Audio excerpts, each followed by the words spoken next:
what is the password for the, you know, that, no. There's a few apps that you guys put on here that are under that PDC iTunes account and not mine account or whatever. It's,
good. Thanks, appreciate it. Happy New Year, you guys. Coffee, water? I'm good, thanks. All right.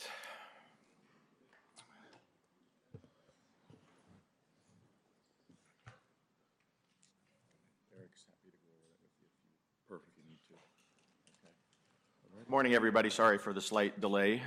Welcome to the April 9, 2013 PDC Board of Commissioners meeting. Gina, please call the roll. Chair Andrews, Here? Commissioner Dixon, Here. Commissioner Molas, Here. Commissioner Wilhoit, absent. I skipped one, Commissioner Strauss. Here. And Charles is traveling, but he's going to try very hard to join us for the last item on the agenda today. So, quick commissioner reports. Fairly quiet. We're at our usual meetings with city commissioners. Met with Carl Talton at Portland Family of Funds. They've got a new product that they think might be helpful, so we put together a meeting with staff on the development side, and they met last week. I haven't heard what the result was, but I think it could be another tool for us to get some businesses going. And made the second presentation on our budget to City Council, and that went fairly well. They've still got more questions. We're still focused on the general fund portion of the budget. They're still trying to deal with $25 million hole. So we haven't even started discussing the budget for the TIF operation yet. Steve, you've been all around the world. I have, but I've got nothing to report, so, but thank you though, I appreciate it. Aneshka? I was able to speak last week at the City Council as well on the NPI districts and kind of give an update. I can't believe a whole year has gone by and just continuous good work that's going on in the neighborhoods, and there's a lot of excitement for all of that work that we've been doing in the neighborhoods. So I wanted to thank all the staff that worked really hard and all the people within the districts that have been so enthusiastic about this project. So it's just been a pleasure for me to be having a small role in that. Tom? Thank you. I had a nice breakfast meeting with Carl Talton as well in the last couple of weeks just to get an update on the Portland Family of Funds and some of the new ideas that they're working on there. And that's one of the few times that I've not been in Salem in the last several weeks. So thank you. Executive Director Quinton. Good morning, Chair Andrews, Commissioners.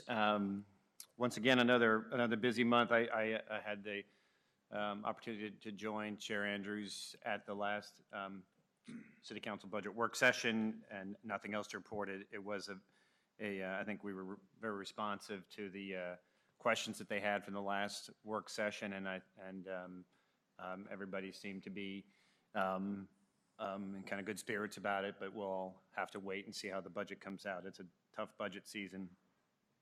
And then I was also had the opportunity to witness, didn't participate in the presentation to council the next day on the Neighborhood Prosperity Initiative that Commissioner Dixon talked about, and it really was an impressive moment, even though we're only 1 year in, to see the amount of support that exists for the program and just the range of partners that came to testify, and then the response by City Council and the mayor in his remarks commented that he thinks there might be various questions about the future of the organization and what activities we're engaged in, but he said definitively that if we're going to do neighborhood economic development, this is the way it should be done. So that was quite encouraging to hear. And then also last week we had some great news to share on the Start at PDX Challenge. This is our newest initiative around entrepreneurship, and the Start at PDX Challenge is a competition that we started to solicit applications from startup companies, and the winners would receive free space in Produce Row on the Central East Side, and in addition to the free space, we offered $10,000 for each of the companies. Between 5 and 6 companies will win, and the application period was open for a little under 2 months, and I think we might have hoped for 150 applications. We received 235 applications, and I think probably over half of them were completed in the last 48 hours. But incredible response. I think we all know what great things are going on in the city in terms of entrepreneurship, but this was just a great reminder. We had applications from all over the country, states like Colorado, Utah, Washington, California, Massachusetts, Texas, Tennessee. We had applications from all over Oregon, and we also had applications from across a whole range of industries. So it wasn't just software and technology. We had clean tech and athletic and outdoor, food, even application in the robotics industry. So now we have the great task of having to review the applications. Part of the application review period will be a public vote on the proposals. But I think the first step is we're going to announce semifinalists in 2 weeks. Is that right, Chris? On the 19th of April? So we'll announce semifinalists, and then the winners will be announced at the end of May.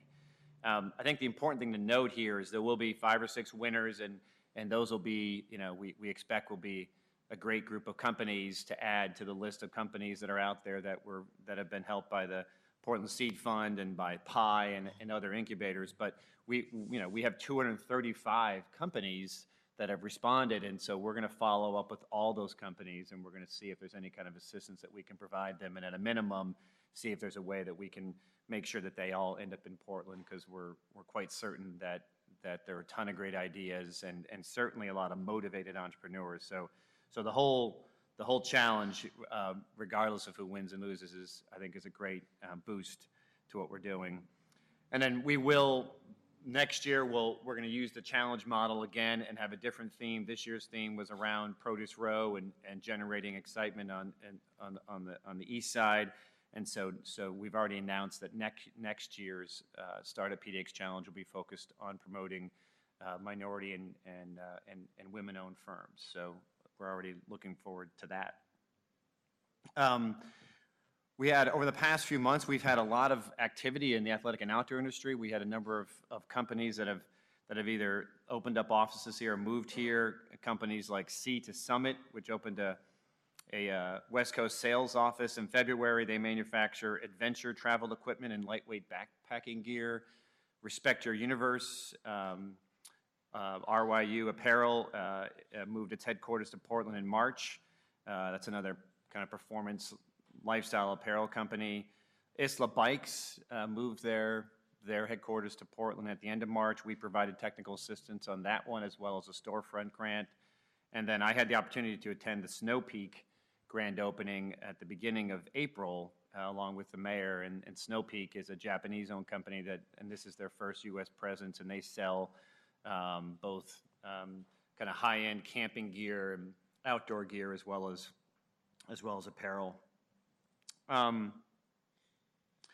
Last week was a busy week. I also had the opportunity to participate as a judge in the University of Oregon's New Venture Championship. And the University of Oregon Business School has been participating in a national venture competition for over 20 years.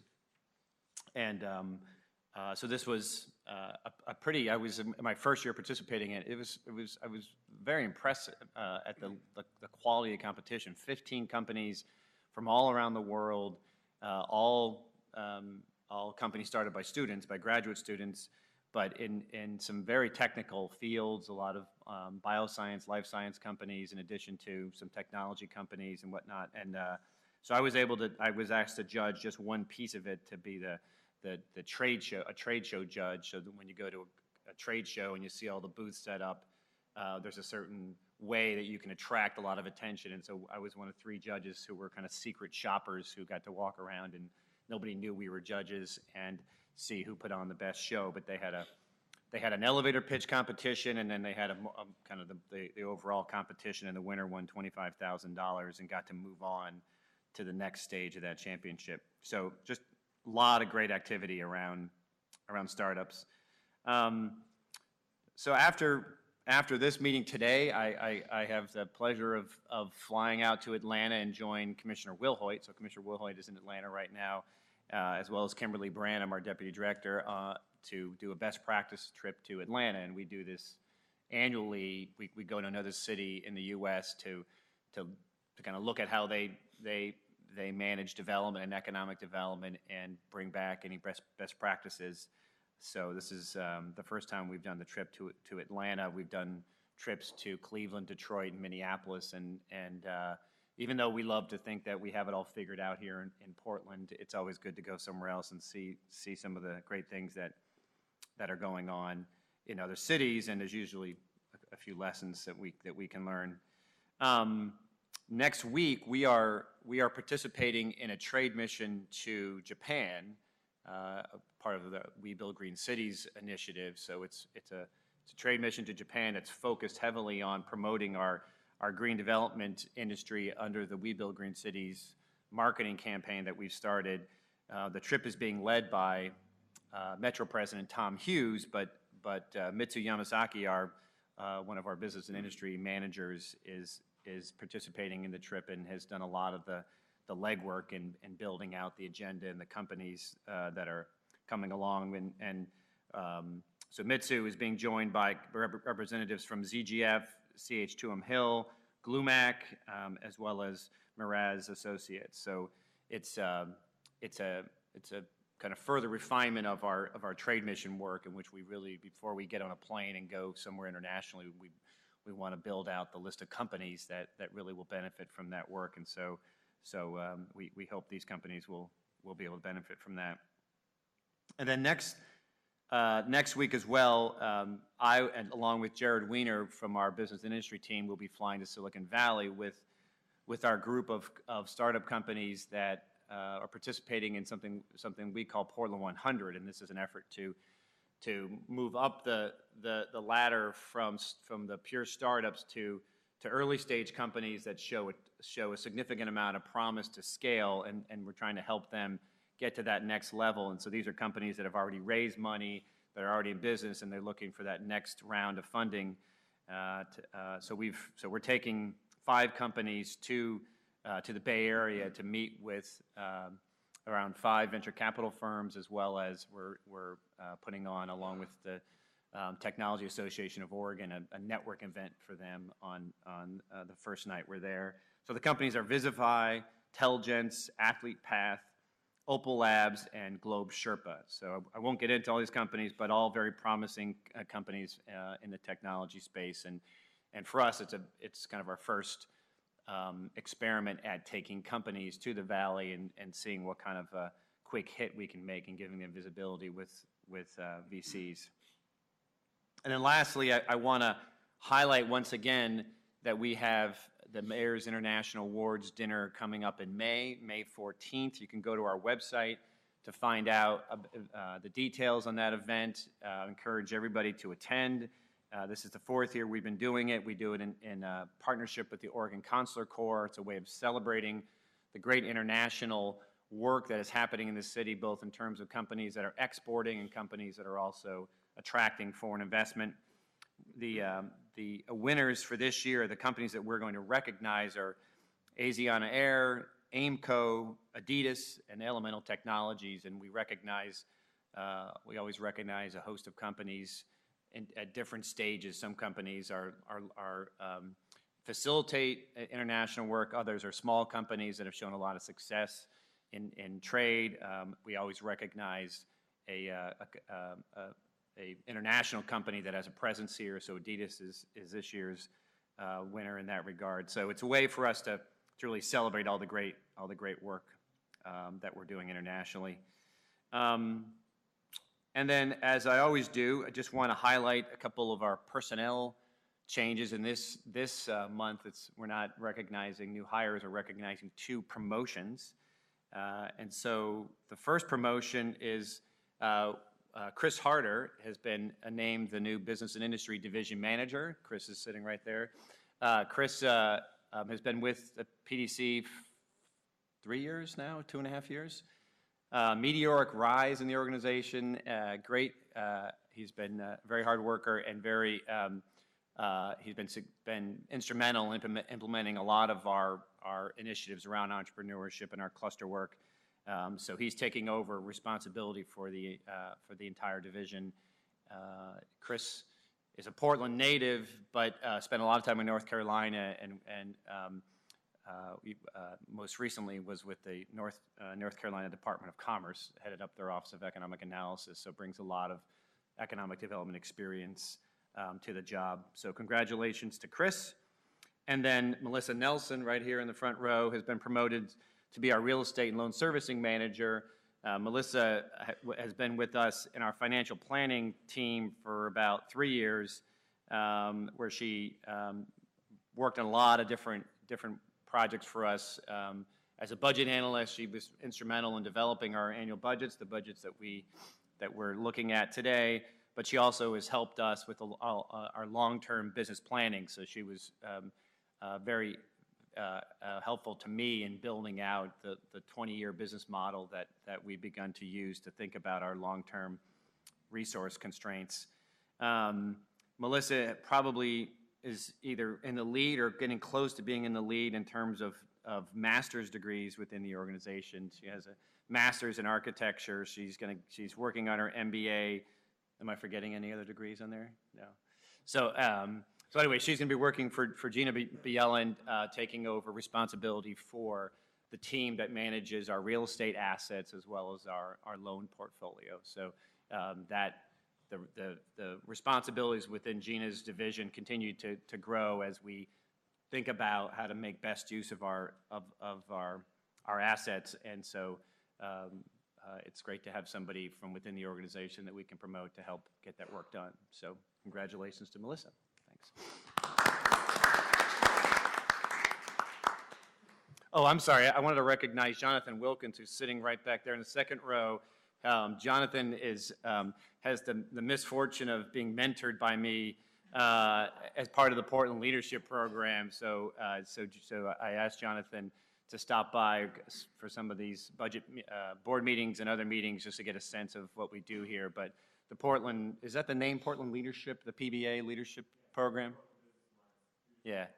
So I know Scott's sons have participated in that program. It's the program that we have in the city for emerging leaders to get exposure to the kind of the business world and to be paired up with more experienced business leaders. And the long-term goal of the program is to develop the next generation of leadership for the city. So congratulations, Jonathan, on participating in that. And I'm sorry you have to sit through a couple hours of it's really exciting stuff here. But congratulations. Thank you, Patrick. I thought I'd mention, John and I were just talking about business in general before the meeting started, and I had the pleasure of telling him I had the best quarter in 35 years of working downtown. In our portfolio, we leased to new and growing tenants over 60,000 square feet, which is really remarkable. A couple of cases where there are folks moving from one building to the other and not growing, but an impressive number of people who are new to downtown and just plain expanding. Never seen anything like it, so hope it continues. Next, we have the meeting minutes for March 13, 2013. I did have one minor change on the first page where it was reporting on my comments. Attended several meetings, mainly housing projects, and it wouldn't have been housing projects because we don't have housing projects anymore. Does anybody else have any comments or corrections? So could I get a motion to approve with that one minor change? So moved. I'll second. Any further discussion? All those in favor, aye. Aye. Opposed? Thank you very much. Next is public comment from items not on the agenda. I don't have anyone signed up. Make sure that there isn't anyone here that wishes to do so. Then we will move on to item 6, which is the consent agenda. It's an action item authorizing the execution of a bargain and sale deed for the disposition of 12 real properties to the city of Portland. Resolution 6994, 6995, 6996, 6997. And as you well know, this is basically transferring title to land that always was supposed to go back to the Parks Department after we were doing construction. And this is part of Gina's and her department's very good work cleaning up our portfolio of real estate and making sure that ownership is in the right hands and that we know what we've got and have a strategic plan for it. So I would look for a motion to approve. Just a quick comment, Scott. think this is a great opportunity to bring up the concept we've been discussing with the city about identifying properties that the city has that aren't being utilized to their fullest, and bringing those back to the PDC so we can make investments into it and grow the value of those properties and return those funds back to the taxpayers. So I think like we're giving this significant amount of property back to the city and the Parks Department, we'd like to look for other opportunities to identify properties that aren't being utilized to their fullest and bring them back to the PDC. Good call. Yep. Need a motion? With that comment, I'll make a motion to approve the consent agenda. And I'll second. Any further discussion? All in favor, aye? Aye. Aye. Opposed? Thank you. Okay, regular agenda. Gosh, we're 5 minutes in advance. Can I, since we have, I think, 8 minutes before we have the time certain item, can I insert something here? Are we ready, Gina, for this? So I think is it today? Is today your birthday, Scott? No, When's your birthday? Friday. It's Friday, so since we're not going to be together on it, we thought we'd use this public moment to celebrate your birthday, Scott.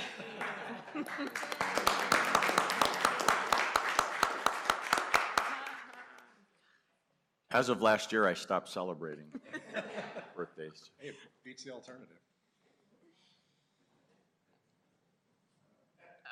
Yummy. It's a healthy one. It is. It looks really healthy. How gorgeous.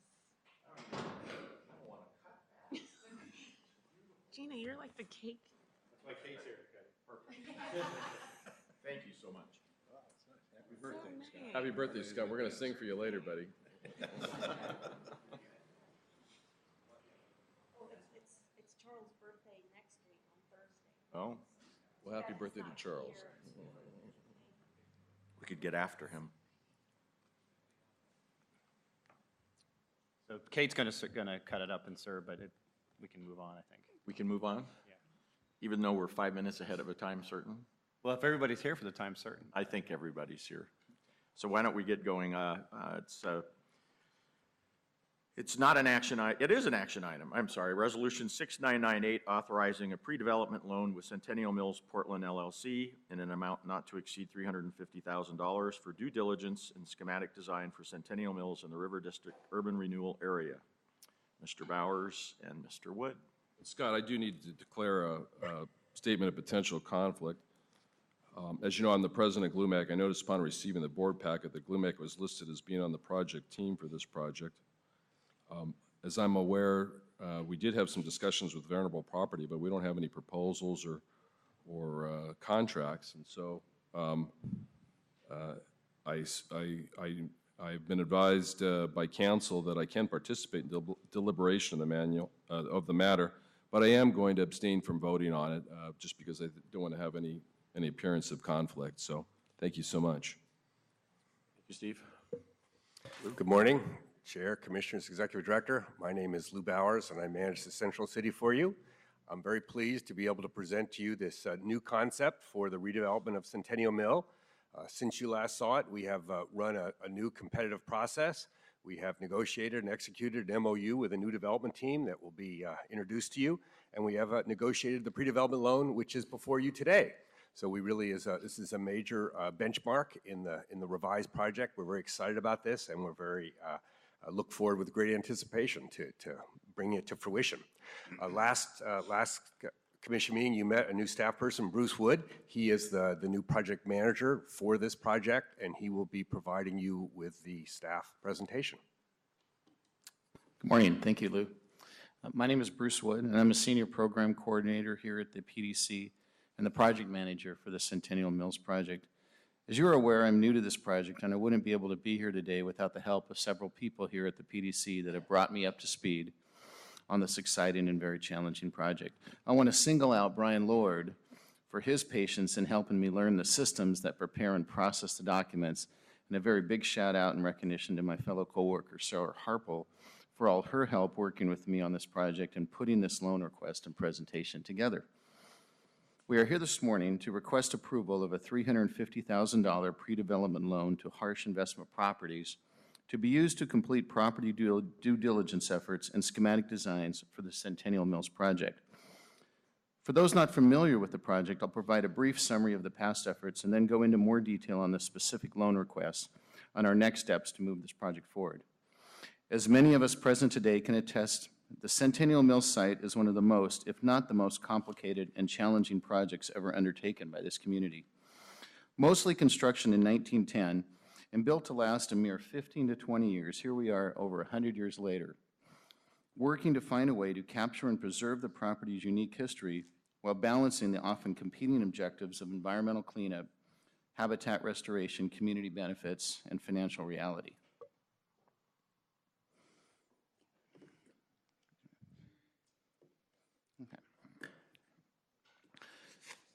We acquired the site in 2000, originally to become a park that extended the greenway and daylighted the Tanner Creek. In 2005, the City Council directed the PDC to halt the demolition planning and develop a more comprehensive redevelopment plan. In 2006, after extensive public input, the City Council and the PDC adopted the Centennial Mills Framework Plan that outlined the guiding principles for the site's redevelopment. After an extensive selection process in 2008, Lab Holdings was chosen to redevelop the site, and Lab worked on the site due diligence and development concepts until 2011, when their work ended. Toward the end of that year, Mayor Sam Adams and the PDC renewed efforts to find a development company with the vision, resources, and who that was willing and able to take on such a challenging project. In 2012, after another competitive selection process, a team comprised of Venerable Properties and Harsh Investment was chosen as a preferred developer. However, just prior to the announcement, Art DeMuro, Venerable's president, unexpectedly passed away. But Art left behind some great ideas, and Harsh decided to continue on with the project. Just last month, an MOU, a Memorandum of Understanding, was executed between the PDC and Harsh. This agreement outlines in broad terms how we are going to work together for the next year to definitively answer the remaining questions and issues concerning the site's redevelopment. To ensure the development complies with the Centennial Mills Framework Plan and other requirements, and finally, it will result in a negotiated development and disposition agreement to sell the site to Harsh. Let's take a quick look at the preliminary Harsh program. Harsh envisions a mixed-use project of office, 80,000 square feet, retail, 60,000 square feet, perhaps a little more, residential, 42,000 square feet, and then, most excitingly, 30,000 square feet of space dedicated to art galleries and art studios. As we all know, the PDC has required a minimum of 75,000 square feet of space for companies that fall into the city's cluster industry, traded sector economic development strategy, and Harsh's project meets that goal. Turning our attention to the pre-development loan. The next steps to redevelop the Centennial site into reality require Harsh and the PDC to complete several pre-development items to understand the cost, designs, and trade-offs for a long list of items concerning the project. For example, how are the rotted pilings going to be replaced and at what cost? How will the project address Tanner Creek? How will the site structurally be redesigned to comply with today's seismic codes? And then finally, how will our greenway requirements work into the project? These items have been studied, but work still needs to be completed in order to finish the analysis. Furthermore, because the buildings are so interconnected to the wharf and pilings, to answer these issues, we need to know what will be above the wharf and above the other pieces of the property. We need to know the design that hits the balance between our community goals, the future tenant requirements, and what the capital markets are willing to finance. This loan will be used to answer these questions and provide schematic designs that will help us ensure the project meets the framework objectives. Concurrently with this effort, we'll continue to work with the Mounted Patrol Unit, and if they remain in the budget, then finding a location for their new site is on the critical path. So what would this effort cost? The initial pre-development budget is as shown on this slide. Note that Harsh is committing an equal dollar-for-dollar contribution to this effort. How will the loan be repaid? If the project proceeds, this loan will be paid back from construction loan proceeds. But if at the end of these studies, the project is found to be unfeasible, in other words, we just can't get it to pencil, Harsh may request the loan to be forgiven based upon some criteria. And that criteria is, an inability to attract equity investment, a failure to attract acceptable tenants, excessive development costs and or insufficient operating income, a loss of borrower's financial capability, and an inability to secure project financing. Now, talk about public involvement. PDC has created a formal public participation plan for this project. It is the second plan used for Centennial Mills and follows the effort from 2008 to 2011. The plan will incorporate at least 5 separate tools for getting the public involved from the technical analysis stage through the completion of schematic design and beyond. We will begin in June 2013, and it will conclude when legal documents come before the board in summer 2014. I'll quickly run through the timeline. From May to July of this year, the PDC and Harsh team will conduct technical analysis, which examines the constraints of the site and factors in the relationship to what kind of development program is possible and feasible. As you are aware, this is a very complex waterfront site, which has historic structures, wharfs, the horses, and a multitude of other challenges. During this phase, we will be holding at least one public briefing, which brings interested stakeholders up to speed on what we have learned over the past few years and what that means for the project. It is essentially a presentation of current knowledge to execute stakeholders about our starting point and the path ahead and opportunities for engagement. We will also be conducting community briefings as requested to groups such as the Neighborhood Business Associations and the PDC River District Urban Renewal Advisory Committee. These briefings will occur periodically into summer 2014. From May till summer 2014, we will also be conducting targeted outreach and interviews with stakeholders who have expressed significant interest in the project, as well as making sure we connect with economic development stakeholders such as the PDC Industry Advisory Committees. Once the project reaches the schematic design phase, we will host at least 2 open houses so the public can participate at the 30% and 60% design levels. We are also examining some innovative online tools that PDC has used on other projects which allow people to gain knowledge and provide feedback from wherever they are across the city. We feel this aligns with PDC's equity policy and will bring our public participation into the current age of Wi-Fi, analytics, and ease of involvement. Okay, in summary, approving this pre-development loan, it will complete the due diligence and cost analysis required to determine this project's feasibility.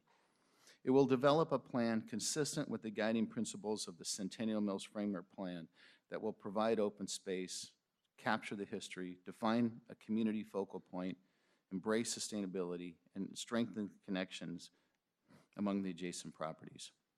And finally, it's a plan that is consistent with Portland's economic development strategy. So today, before you, the action is that we request that you authorize a pre-development loan with Centennial Mills Portland LLC, Harsh Investment Properties, in an amount not to exceed $350,000 for Centennial Mills due diligence and schematic design. And now I'll answer any questions, and then when I'm finished, I'll introduce Jordan Snisserwood, President of Harsh Investment, would like to say a few words. Actually, I think what we'll do is have Jordan come up and we'll ask questions after Jordan's presentation. The one point I did want to make clear was you mentioned that we're going to wait to see if the stables are in the budget before we move forward, and I want to make it clear that the budget that you're talking about is the city's general fund budget, not this budget. That is correct. Okay, thank you, and we'll call you back up. And now we have Jordan Snitzer, President of Harsh Investments and the lead on Centennial Mills LLC. Good morning. Morning, Jordan Schnitzer, President of Harsh Investment Properties. Chair and commissioners and staff, thank you for first having chosen us to have the opportunity to work on this site, and second for coming this morning and talking with you about our excitement and thoughts about it. I think first, on one hand, I can't tell you on the excitement stage, I can get on a bandstand and tell you this is probably one of the most challenging and exciting projects I or anyone involved with it will ever deal with in their lifetime. At the same time, anyone that comes to you and tries to tell you what they're going to do and shows any arrogance is not the kind of folks you want to be working with, because the challenges of this site demand a humility and a patience and a temperament that I hope we are able to bring to the process. I think the most important thing in terms of philosophically approaching this project is, in my opinion, and what I've said to our whole team, and I think came through in the interview process, is this is a legacy project. It's a legacy project for us, for PDC, for the citizens, for all of the consultants, and as Steve said, right now we've listed a number of people who we had talked to years ago and more recently, but we have no signed contracts or commitments with anyone. But we have a number of people, I think, that due to the excitement of the site and due to our having been in this community 62 years and the number of projects that we've done, that have been very receptive when I've reached out to them and said, we need help. Let's look at this project as something where we can bring in the best collective minds and ideas and get input from everyone to help craft the right solution to this project. We obviously have responded specifically based upon the best knowledge we have and you have about what we can do on the site. And I'm reasonably confident that those objectives can be obtained. The more complicated parts of the project are, as Bruce Wood just mentioned, the whole issue of the wharf, the pilings, the conflicts of the greenway versus the water versus the state agencies in the city. And there's a collision of well-intended policies, procedures, and agencies. And I really see that as being something that I think is going to be fun. Complicated, as long as we're patient and bring everyone together and work through the process the right way, it'll lead us to the right answers. There's the site will speak to us. And the way I view this project back to legacy is, I think the way this should be judged is that in 50 years, when people don't remember who was chair, who was executive director, who was involved in this development team, when the tens and tens and tens of thousands of people who come to this site look back and say, boy, I'm sure glad whoever it was back 50 years ago did whatever they did so that we, the public, can enjoy and come to this special site. Now, I think some of the things that I believe are important about this site is that it needs to, in the end, irrespective of what we save, what we build, how we handle piers and whatever, the site needs to evoke and create a sense of place and a sense of time. As we want people, and this is a wonderful city, and we've done some world-class things. That's why, as you were mentioning earlier, there isn't probably a planning staff in the country that hasn't visited us. At the same time, there are always new ideas in other places, like your trip to Atlanta and so forth.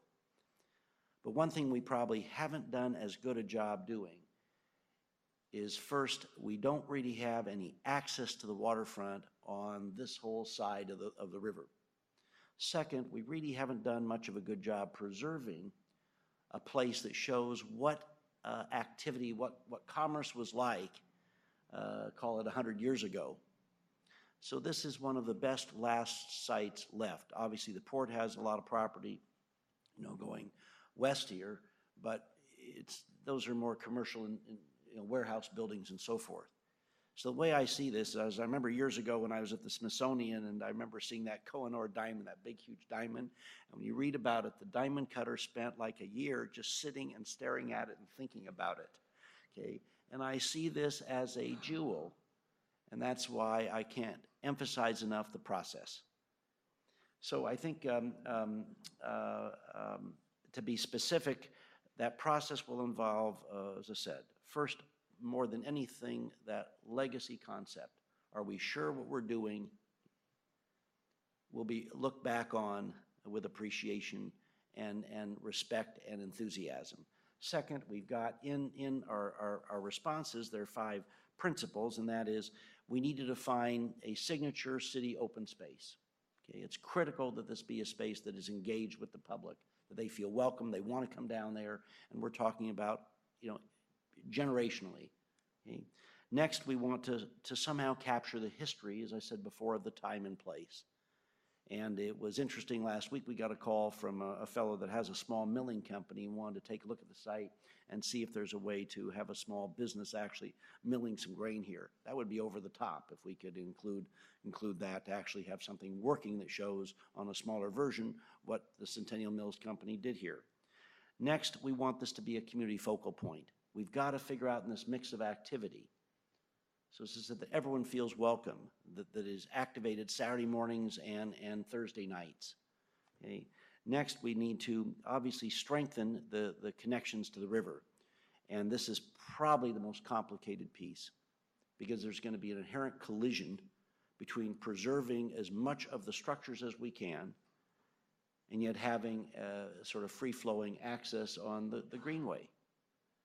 And my big concern there is, it's one thing when Art and I first competed for this in 2008, there's been an awful lot of further deterioration since then, so it may be the things that might have been preserved then just now aren't cost beneficial. And when I say cost beneficial, it's not just dollars and cents, it's more in terms of the allocation of dollars over the entire site to again achieve this sense of time and place for the whole project. And lastly, of course, we need to embrace sustainability in terms of what we do to be a model of the latest and greatest in terms of green development and so forth. Now already what we've done in anticipation of signing the MOU and meeting with you today is we've already had meetings with the Bureau of Planning and Sustainability, Transportation, the Mayor's Office, and Environmental Services, just to begin talking with them about, there's pre-meetings that we'll be coming back to meet with them. Next thing I want to do that I think is a bit different, and the reason why I believe it was a good decision to pick us, is I've gone to a number of key leaders in the community and talked about a visioning session, a work session. This is different than all the public sessions which we're anxious to have and so forth. In other words, I feel there's no voice that should be left unheard in this process. You never know when who it is may tell you something that you sit there and have that moment and say, wow, why didn't any of us ever think about this? Now, at some point, obviously, you could keep having meetings for years, but there'll be plenty of public meetings and public access, a very open, totally transparent process. But we're looking forward to having fairly soon a visioning meeting where we've talked to a number of the architects in town and other professionals and other resources, someone like a Karen Brooks who knows the restaurant scene. There's a number of people to come together and just talk with us about the site, have us explain the limitations of the site, the opportunities, and get some input. That, I think, will help guide us.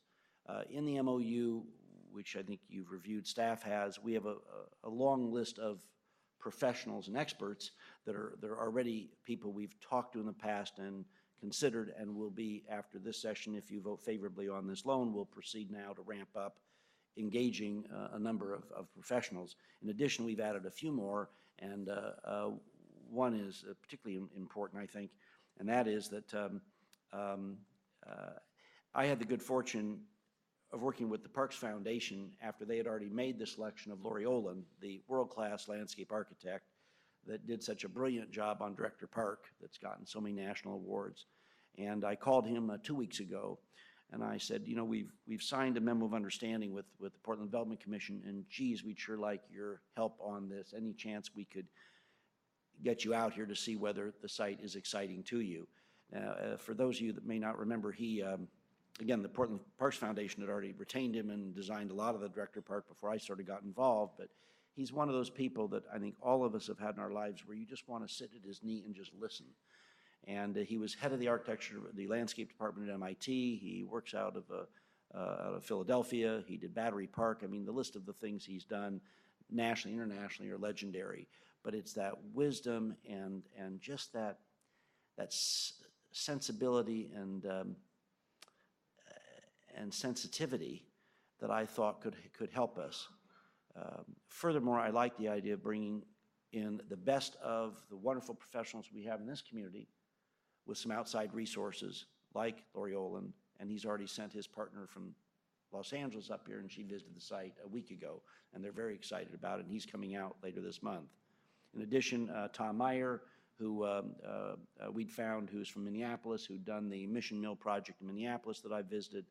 He'll be our, in essence, call it lead architect, but working with the local architects that'll really do the working drawings and try to keep as much of the dollars in the community of resources. So, so we're very excited and just can't wait. And lastly, I think there's a final thing philosophically too, and that is on a project like this, and I know this may sound self-serving, but I really mean it, and that is that PDC, in essence on behalf of the city, has already spent a lot of money on this site. And obviously it's gotten lots of visibility. So it goes without saying, we've got to all do our best to not screw up here. I mean, this has got to be done right. But in addition, in terms of the kind of public dollars that may potentially be needed in the future, those dollars can only be justified if we deliver the kind of project that gives value to the citizens.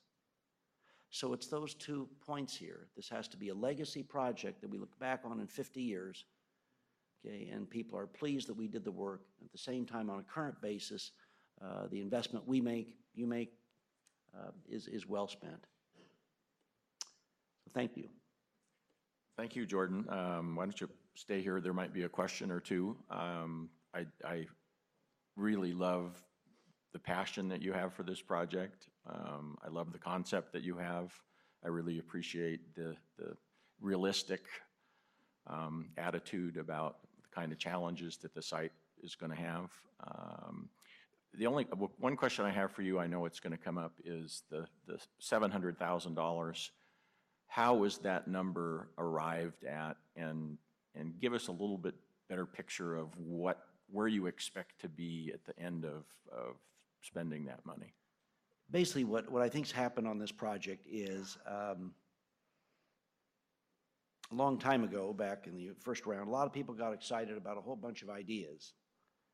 But frankly, not a lot of money had been spent at that time on understanding the site and its conditions. So ideas, in essence, are a dime a dozen. Okay, now, you need lots of those dime ideas because some of those end up being dollar ideas. But they've also got to be balanced with a reality of one of the most complex sites, plus a number of conflicting policies, all well-intended policies. Okay. Therefore, in the intervening time, the lab did some interesting work. They're behind us now, but we've obviously gone through and gotten the benefit of what the investment that PDC and the lab spent on getting more information about the structural condition, the piling, all this stuff and so forth. So we took all that into consideration, and basically what I said to our team and the consultants around us is, hey folks, okay, what we need is a process that takes us to a point where we know specifically what we can do and not do. Okay? Because when we go back to PDC, we want to be able to say, we don't think we can do this, we know we can do this. So what's it going to take, who's involved, and work up a budget for us so we can get the best information, okay, as cost effectively as possible in the shortest but reasonable period of time. We don't want to go too slow or too quick. So we come back to you and say, here, this now works. We've studied this, we had a dream about this, but for these reasons, this didn't work, but something else neat came up that does work. I mean, I just know they're going to be the kind of, I guess I say, delicious conflicts. I mean, we know, for instance, to preserve as much of the wharf buildings, you need to build this dam coffer that's already been costed out. It's about $3 million. On the other hand, there was talk of a wonderful bridge to create more access from the fabulous new park. Okay, how do you weigh the cost of both those?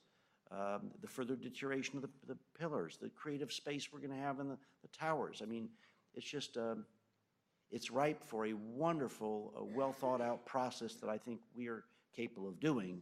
And as I said, that will lead us to the answers. So the $700,000 specifically was worked up by our staff and PDC staff of saying, what's it going to take specifically, and Bruce already showed the slide, to get us to a point where we'll be able to then go into, call it working drawings, or, you know, that we know what we're going to do. Thank you. Steve, questions? Well, first, we're so delighted to have you on board. You're really the perfect developer to have the passion to share in the city of Portland and the vision. I agree with everything that you've said. I think it's an enormously challenging project. We've been involved with these in the San Francisco when they rebuilt a lot of the wharfs there. The problem with those projects is that as they got into them, there was a huge cost overruns in the infrastructure and rebuilding those piers, much more than was expected. And I share your concerns about that. So I'm wondering how we can phase the initial studies and the work to prevent huge cost runs from coming about in terms of rebuilding that pier, whether that's the first phase of work that's done. And also to understand what your expectation is of the city and the Portland Development Commission in terms of restoring that infrastructure. Do you believe that that's the PDC's responsibility? Is that a shared responsibility? It's a big unknown right now, and I know you don't have all the answers, but we want to work with you to make sure that we uncover those before we spend a lot of money and find out that we can't take the project forward because of funding. I think it's an excellent question, and it's like the $64,000 question. To make the answer, break it into pieces to make it a bit simpler, I think there are, at the 40,000-foot level, sort of two main areas of breaking this process down. Okay? Let's work on the first, which is the economic areas from a development standpoint. The reason why the criteria that PDC had about creating the 75,000 feet of office space and new jobs and so forth, and we've got a retail tenant that so far has been in tow that's a unique concept. Why those are logical is, in the end, we've got to maximize the revenue-producing aspects of this project, right? Because with all the fun things we want to do and all the cost of the site, we've got to be able to maximize revenue. Revenue comes from tenants. Tenants will pay rent if there's a reason for them to be there that allows them to have a workspace or sell goods and services.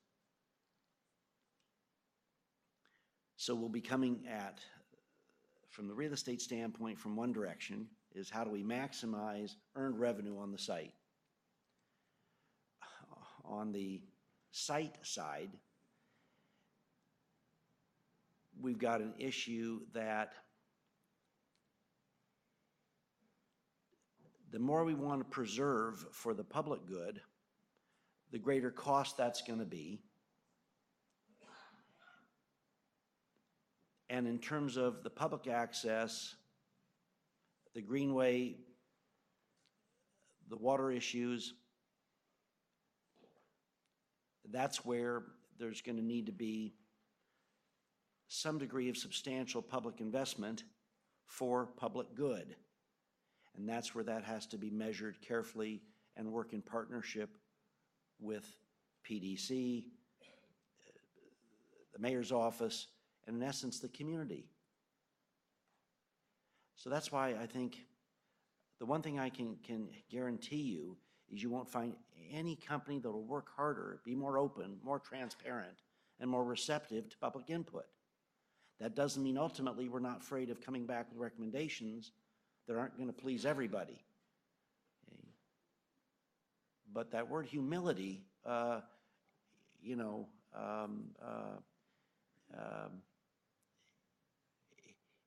patience is a key word on this project. So the amount of public investment, I don't know yet. We don't know. Okay? But as I said, the way that has to be measured is against public good.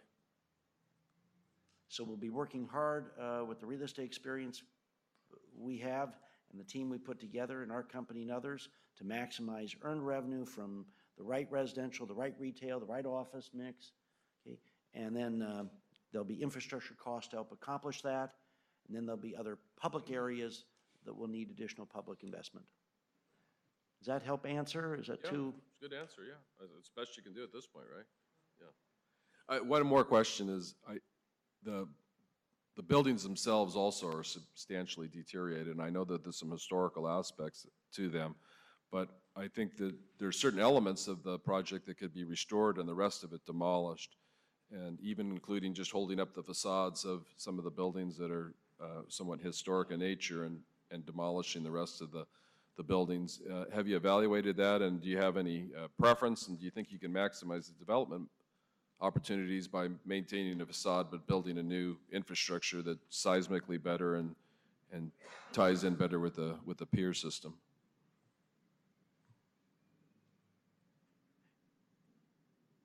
The best answer is, when Art and I first looked at this years ago and did the degree of due diligence we could do at the time, we were pretty confident that we'd be able to maintain and preserve most of the buildings.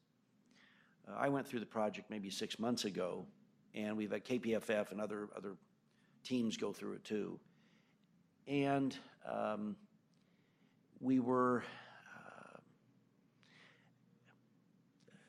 chagrined and disappointed by the further deterioration that's taken place. There's been 5 more years where you've had water penetration, more dry rot, more lots of things. Now, we are where we are, okay? I mean, we don't have a wand to go back in time.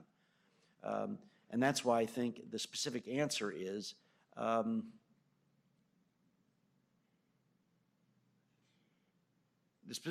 we don't know quite what that balance is. What I know philosophically is this. There may be a balance where with our team we say, look, don't ever forget this legacy piece and this approach where when people come here, we want them to have the sense of time and place. Maybe that means we have to tear down a bit more than we might have 5 years ago, but in terms of rebuilding some things, they're done in a style and a way to look like they were there 100 years ago. And it may be more cost-effective to rebuild some things that look like what was there originally than to restore other things to achieve the same look, okay, but is more cost-prohibitive. I think that's a wonderful approach. I appreciate it. So thank you so much. Commissioner Dixon? Well, those were fantastic answers to his questions, and it also goes to show your complete passion and dedication to this project. I've been on the board for 3 years, and since the very first day I was here, we talked about Centennial Mills, I feel, and so to have someone come here and have as much enthusiasm, I mean, I kind of have felt like I've lost my passion and drive for the project, and you've definitely restored that. I think you're for sure the right man for this team and trying to preserve this project. The level of complexity on this project is a bit overwhelming. So to have you give such careful, crafted answers to me shows that you're the right person for this project and that you will come back to the public with the answers that, you know, whether they be good or bad, will be necessary for us to hear. So I thank you for that. And if I might respond to that, as I said earlier, the enthusiasm's there, okay? The being scared, oh, you bet.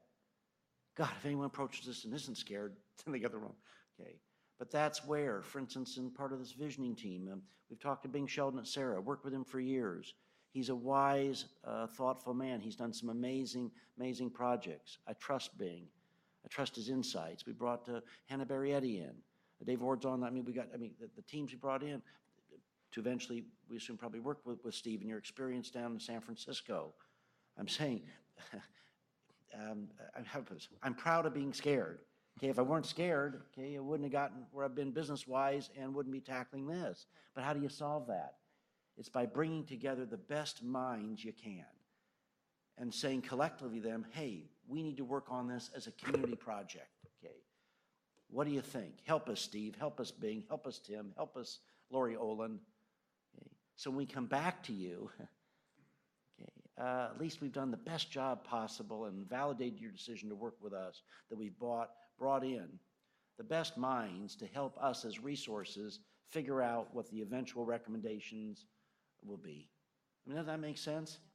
I mean, this is too big for any one of us to know, boy, it's going to be this. Wow. But the process is the key here. Commissioner Mullis? Well, I think the three of you has pretty well said it, but I just want to clarify one thought, and with the $700,000, and I appreciate your passion for the project as well. And I hope when you come back at the end of this, process and investigation and inquiries of what can be done, and might have to be phased, like Commissioner Strauss says, but I hope that you come back and say, we can do it, and here's how. I hope that's the end game. If it isn't, I hope we're at a point where you say, this just isn't going to pencil, and we're going to have to do something completely different. Because what I don't want to have happen is whoever's sitting here 5 years from now, and I appreciate your remarks on how much has deteriorated in 5 years, and say, well, now we need to look at this once more, brand new, and now it's deteriorated 5 more years, and it just becomes more impossible the longer time, or the more time passes, and the more the building suffers the effect of weatherization. So good luck. I look forward to being part of this process as it moves forward, and I hope you're successful. I think it'd be a wonderful project. But Commissioner, we absolutely will come back with something or some things that will work. Okay? As to what that combination is, don't know yet. And our objective is, is to comply with the RFP and what we said we could do. But it's a given there are going to be some bad breaks on this process. Hopefully there'll be some good breaks too of some things we hadn't quite thought about that come to light.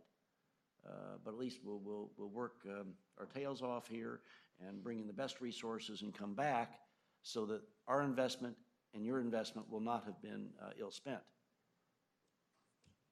Thank you, Jordan. Great job. I did have one other person sign up for public testimony, Patricia Gardner from the Pearl District neighborhood. Thanks again.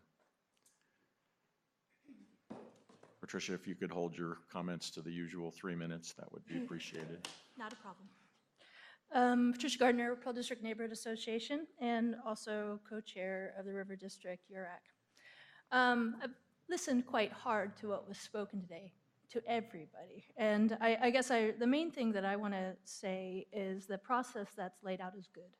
It's a good process, and listening to Mr. Snitzer speak, I have no doubt that the processes they've got laid out, they will find the answers, one way or the other way. And we're looking forward to being part of the conversation. But I want to talk to you, because I listened very hard to your tone.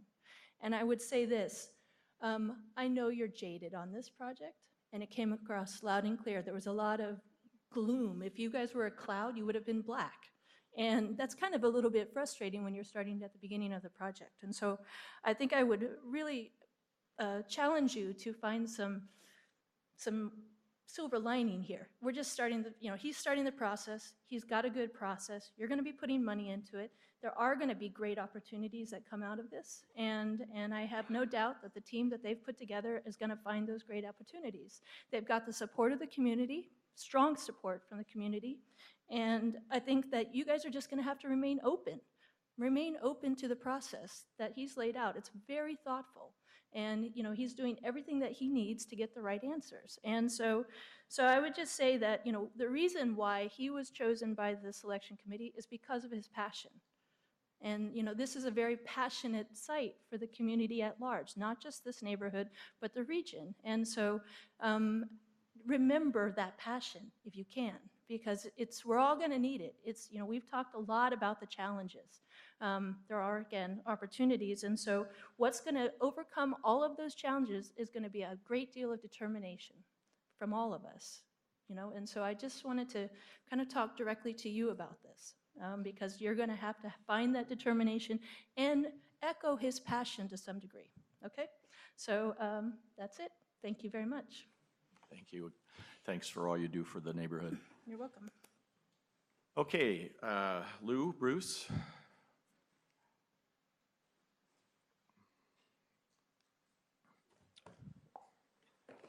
I'm out of questions. Steve? No, thank you very much, yeah. How long has the site been abandoned? Do you know?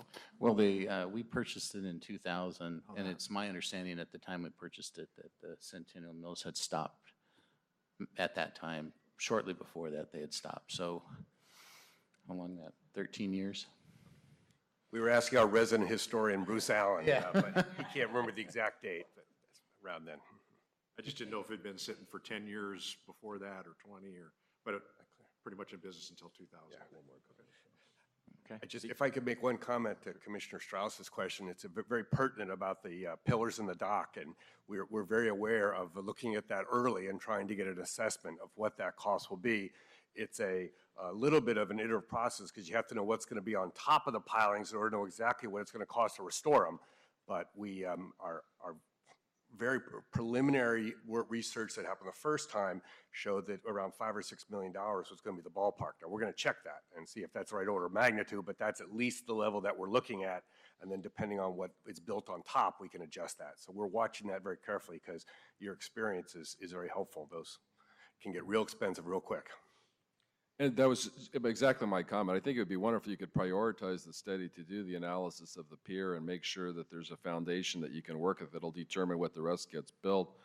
But we do share the passion about the site. We just don't have $50 million to invest in the infrastructure. We have a much more modest amount, and we just don't want to go on to a point where we having to invest $50 million because it's just not there. Any more? Okay. Thank you. Great presentation and great job, Jordan. Thank you. So I would look for a motion to approve Resolution 6998, authorizing a pre-development loan with Centennial Mills Portland LLC in an amount not to exceed $350,000 for due diligence and schematic design for Centennial Mills in the River District Urban Renewal Area. So moved? Second. Any further discussion? All those in favor, aye. Aye. Aye. Opposed? I'm just going to abstain. One abstention. Thank you. Thank you. Thank you. Good luck. Thank you very much. Look forward to hearing back from you. Okay, next item is also an action item, Resolution 6999, authorizing the Executive Director to execute a leasehold purchase and sale agreement with Station Hospitality LLC for the sale of a leasehold interest in unimproved real property at Cascade Station in the Airport Urban Renewal Area at a sale price of up to $806,100. Bruce Allen. Thank you. Chair Andrews, Commissioners. I guess I am the resident historian because I have been around a long time. And if you didn't know, I was the one that actually acquired Centennial Mills back in 2000 or whenever it was. They were operating at about 25% of capacity, but then they shut down pretty much after that. And we sold all the equipment, auctioned it off. Actually, Bob's Red Mill bought a bunch of the stuff, so. That was 2000? Somewhere around there, 2000, yeah. Oh, interesting. And you But guys it was, stopped doing tours. just digress a little bit, it was intended to be a park, and then, you know, the plans changed as they do, and so now you're looking at different options. The proposal before you today is the sale of a 2-acre site at Cascade Station that we control. The purchasers are Station Hospitality LLC, and they're people that we've worked with before. In fact, in 2008, they came to PDC with a very similar proposal at Cascade Station. The commission approved it, signed the documents, and that was right before the recession took hold. And of course, private financing disappeared. So it's actually good to see them back. They're looking at a slightly different site, but still at Cascade Station. And before I forget, they're here in the audience if you have questions of them. Arvind Patel with the Canterbury Group, and Stan Jones, who's not here, with another group called the Intermountain Group.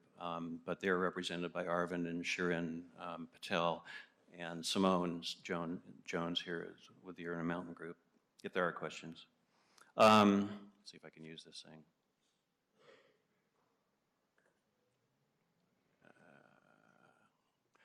So a little background.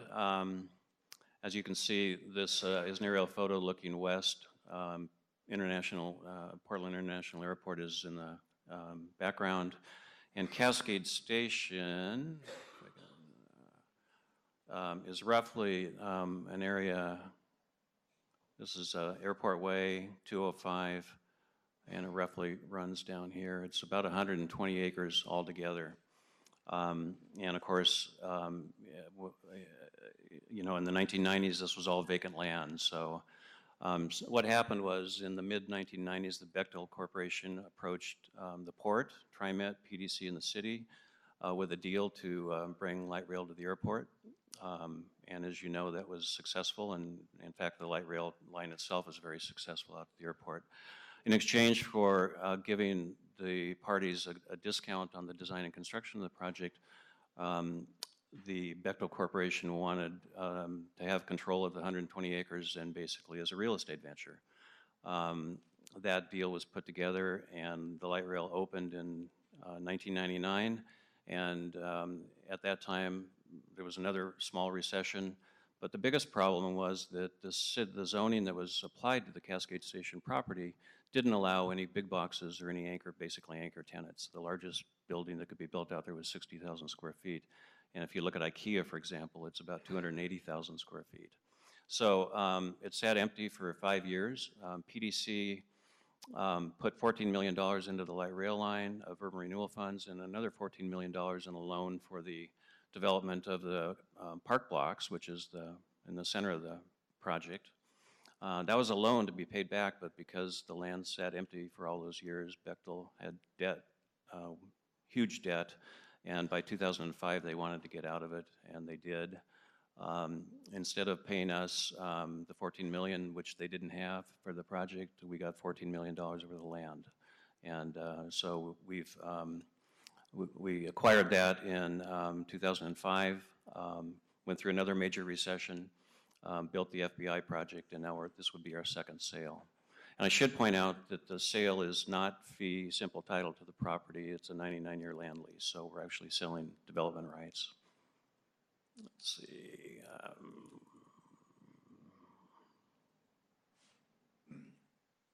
So as we sell these, quick question. Yeah. Is the 99 years already underway? Or The 99 years started in 1999, so technically we have about 85 years left.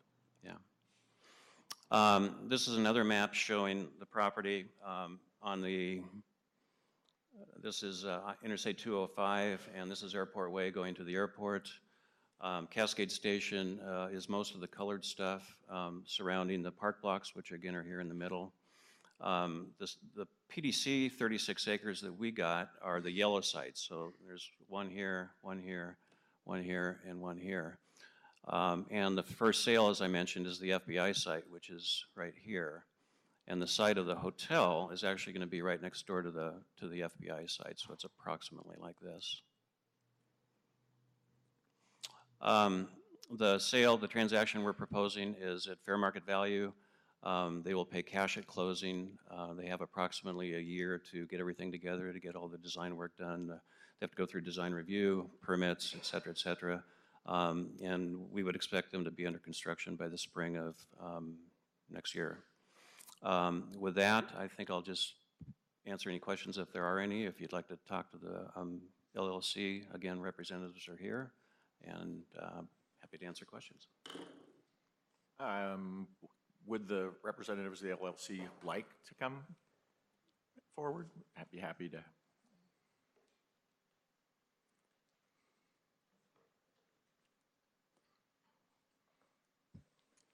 Good morning, welcome. Thank you. My name is Arvind Patel, and I am the managing member for the station hospitality, and I can answer any questions you guys may have.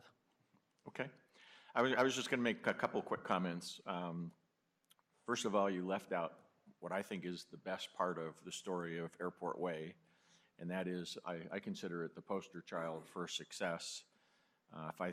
I think I'm accurate in saying that the assessed value of the district when it was formed was less than $200 million, and that last year the assessed value was in excess of $1.3 billion. Mm-hmm. Yeah, it's phenomenal. And the reason behind it is that we used urban renewal funds in kind of the traditional way. We built a major artery that took Airport Way all the way out to 185th. And when that was done, it was literally going through farmland. And so it took all of that farmland and turned it into, I don't know, probably 30,000 jobs and all kinds of AV. So, yeah. Fantastic job. And the other thing was just to say it's kind of interesting because this is the third hotel project that we've been involved with in the last 6 months, where we've actually been part of transferring land at a market rate transaction, and the project is going forward without further subsidy, which is also a fantastic sign of an economy that's recovering. I didn't have any questions. Steve? Is there any earnest money? $75,000 earnest money goes hard after 4 months. Okay, thank you. I should say he's being modest. These guys have 8 or 9 hotels. We in have fact. 10 hotels in our portfolio where we manage them, and then plus we have some passive investments outside state of Oregon and Washington. Commissioner Dixon? I just wanted to say thank you for, coming to our city and investing in a market rate transaction. That's actually really exciting, considering, all the problems we've had the last couple of years. And I'm glad to hear you've done other hotels, so obviously you know where you want to be and that this is a good site. And just why I was curious why you selected Portland. Well, we operate 4 hotels at the airport currently, Oh, you do? Okay. which includes like the Spring Hill Suites, the Holiday Inn Express, the Clarion. Okay. So we know the market, and as you see, the numbers are climbing in the positive direction, where the occupancy is up and the ADR is up. So I think it's time where the capital market is starting to loosen up for financing. Thank you. Commissioner Mullis? Thank you. I was here as a commissioner when this project started and went away the first time, so I'm very pleased to see you come back, and hopefully the timing's right, and it's nice to see the recovery that we're in, and good luck with your project. Thank you. Okay, I would look for a motion to approve Resolution 6999, authorizing the Executive Director to execute a leasehold purchase and sale agreement with Station Hospitality LLC for the sale of a leasehold interest to unimproved real property at Cascade Station in the Airport Way Urban Renewal area at a sale price of up to $806,100. So moved. Second? Any further discussion? All those in favor, aye? Aye. Aye. Aye, opposed? Thank you. Thanks. Thanks, Bruce. Okay, item number 9, informational item, no, not an action item. Report 13-12, 2013-14 budget development and stakeholder testimony, Tony Barnes. Morning, Tony. Good morning, Chair Andrews, Commissioners, Executive Director Quinton. I'm Tony Barnes, Budget Officer, and today's budget update will provide an opportunity for the public, stakeholders, and URAC members to provide testimony on PDC's 13-14 requested budget. There are updated letters from stakeholders, URACs, in the report. It's attachment A. I believe there's also some additional copies that have come in since last week that have been distributed from several groups. This will be the final opportunity to provide input on the budget and for the board to provide direction to staff when preparing the 13-14 proposed budget. That's the next version of the budget that will be submitted to City Council, acting as PDC's Budget Committee on May 15th. So a little bit of background on where we've been since our last work session. We've had 2 work sessions with City Council since January that focus primarily on the general fund and City Budget Office review of PDC's budget. So on February 20th, we had our initial meeting with City Council that focused on the general fund requests. There were several questions regarding PDC's general fund programs. Those questions focused on the EOI workforce development and neighborhood business assistance programs, and the comprehensive answers to those questions that were provided to Council are also included in your packet. That's as attachment C. But during our last work session on April 2nd, Council had some additional follow-up questions regarding projects in River District, the Lentz budgets as well, and looking at several options going forward. Staff will be preparing follow-up to those questions for Council. We'll also be preparing a URA by URA summary of the PDC proposed budget when we go before Council on the 15th. So next steps in the process moving forward, once we provide the proposed budget to Council on May 15th, there'll be a City Council held public hearing, so another opportunity for public input on the budget on May 16th. And then on May 29th, the City Council is scheduled to take action on PDC's budget. Following that, it'll come back to the board for review in June, and it'll also be submitted to the Tax Commission for review. A couple items as we prepare the proposed budget. So the changes from what you saw in January as the requested budget to what's going forward in May to council. One, we're going to include a reduction in personnel services to include changes from phase 1 of the reduction in force, which will be discussed in the next agenda item. There will also be a reduction in administrative materials and services based on the identified savings from the development of the draft budget in December. There's going to be a true-up of the housing set-aside budget based on the estimated project expenses between this year that are moving into next year from the Portland Housing Bureau. And there's going to be carryover items for specific PDC projects that were included in the 12-13 budget that will be moving into next year's budget. Those items include Veterans Memorial Coliseum, committed park, streetscape projects for Lents and interstate URAs, as well as pre-development funding activities for Centennial Mills, post office activities in River District, streetcar realignment in South Park blocks, and the West Burnside circulation improvements in River District. So those are some of the items you'll see as part of the proposed budget going forward in May. And with that, I'd like to conclude my comments or answer any questions about the proposed budget before we get into other stakeholder testimony. Why don't we listen to the stakeholder testimony, and then you can come back to for any questions that we have. So I have 5 people signed up. I'll start with 2, Sarah Heineke and Jonathan Colon.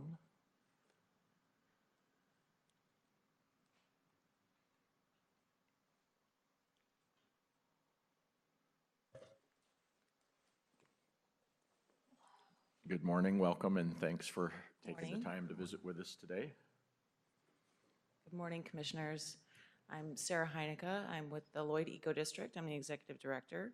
I just wanted to briefly express my appreciation and gratitude for the support financially and through staff of our Eco District efforts to date, and to encourage the continuation of PDC funds in the line item for the OCC URA budget for our future implementation of projects in the Eco District. I think you have a letter that sort of outlines the details of that. So in the spirit of keeping things short and sweet, I'll keep it at that. If you have any questions about what we're doing in the Eco District or what that implementation might look like in the near future, I'd be happy to answer that question. Okay, thank you. Good morning, Chair Andrews, Commissioners. My name is Jonathan Colon. I'm one of the Business Development Coordinators at the Hispanic Chamber, a partner in the NED strategy as well as on the NED Leadership Council. I've been doing this for a long time. I know I don't look, but I've been doing this, and the energy around entrepreneurship hasn't been this exciting. I came into this about a decade ago, and it was a great time. Everything was moving. Then we went through the time that we're going now. And then PDC took on a different track, and the track that you took was when you looked at the community and looked at developing this NED strategy. The amazing thing that momentum that began with that community conversation, with the forum, with the development of the plan, has continued to move forward. Generally, you have groups that start and you end up with 5 people doing all the work. This is an effort that's gone for at least 2.5 years, and you still have the same players at the table. You have more players at the table, and the momentum continues to grow. As you know, your agency's development of the strategy is getting lots of accolades, everything from the thumbs up or a check in community engagement at that level from our mayor, to the small businesses in the community being very pleased about the work that's being done. This year, unfortunately for PDC staff, the NED leadership has really drilled down to all the processes, including the budget, and had lots of meetings with staff to really understand the work that PDC is charged with and how the budgets are put together, to give us the ability to sort of advocate and develop strategies. There's a letter that should be floating around from the NED group sort of endorsing and supporting the effort that PDC is doing. And I think in the stories of our small businesses, they've shown up in the community at the forum levels to sort of speak to the impact that this is having. I'm extremely grateful to work with PDC on this. I'm extremely grateful to a city that has taken a different direction.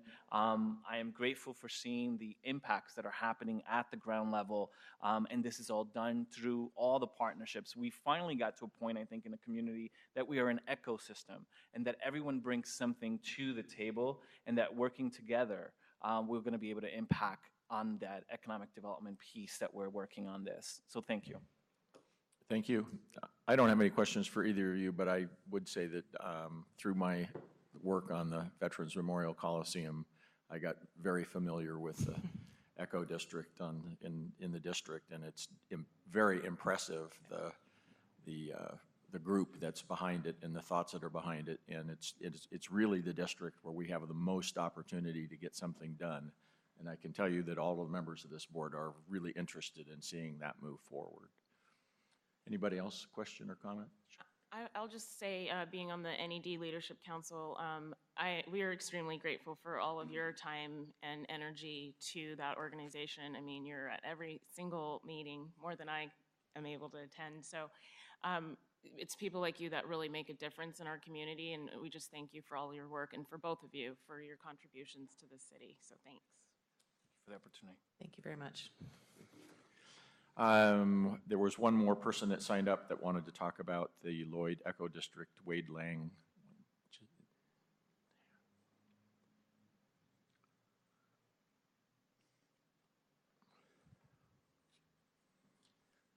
Thank you, Commissioner Andrews and board. I just wanted to echo what was said. I'm Wade Lang, General Manager of American Assets Trust and President of the Lloyd Eco District, and wanted to thank you for past support of the Eco District and what we're trying to accomplish in the Lloyd District there, and urge you to continue your support and partnership with us as we move forward on this adventure, so to speak. I was in New Zealand 2 weeks ago at the invitation of their Green Property Summit to speak about the Lloyd Eco District, and the thing that came out that was most fascinating to them and most exciting to share was the public-private partnership that has been formed in the Lloyd Eco District. And we want to continue that, and thank you and urge you to continue doing that. Thanks for your time. Thank you. Right. Thanks so much. Thank you. And we can bring up the last three together. John Notice, Rosemary Kohlrafi, and Patrick Gortmaker.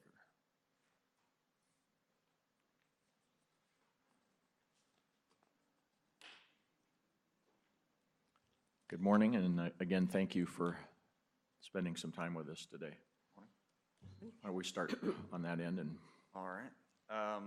So I'm John Notice from the Lentz URAC, and I just kind of thought that I actually don't make a lot of these things because I work, and this is so it's a little bit of a, but I think we're at an important point, and so I thought it was important to come down and talk to you directly. So our primary goal at this point is to maintain momentum in what we're seeing already happening.